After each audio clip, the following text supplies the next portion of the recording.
तुम मुझे खून दो, मैं तुम्हें आजादी दूंगा। स्वतंत्रता संग्राम में नेताजी सुभाष चंद्र बोस के इस नारे ने क्रांतिकारियों के दिलों में आजादी की चाह की चिंगारी को ज्वाला बना दिया था। वहीं शायद ही देश का कोई ऐसा नागरिक हो जिसने नेताजी के इस नारे को नहीं सुना हो।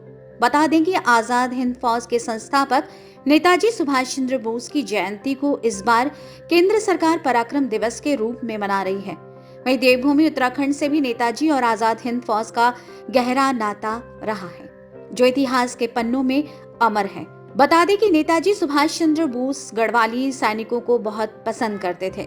यही वजह रही कि मेजर बुद्धि सिंह रावत को उन्होंने अपने व्यक्तिगत स्टाफ का एडजुटेंट और रतूड़ी को गढ़वाली यूनिट का कमांडेंट बना दिया था। इतना ही नहीं बल्कि 3 जाबाज कमांडरों के साथ ही आजाद हिंद फौज में लेफ्टिनेंट ज्ञान सिंह बिस्ट, कैप्टन महेंद्र सिंह बागड़ी, मेजर पद्म सिंह गोसाई और मेजर देव सिंह दाड़ू की भी बड़ी भूमिका रही थी। कहा जाता है कि साल 1977 तक नेताजी ने साधु के भेष में कुछ समय देहरादून में बिताया था, लेकिन इसकी कहीं पुष्टि नहीं हुई।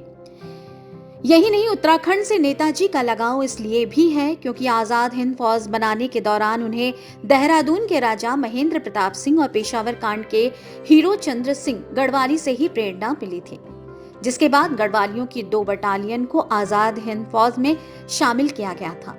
वहीं नेताजी सुभाष चंद्र बोस की मृत्यु से जुड़े कई तथ्य भी हैं जो आज तक जांच एजेंसियों और आयोगों के सामने नहीं आ पाए।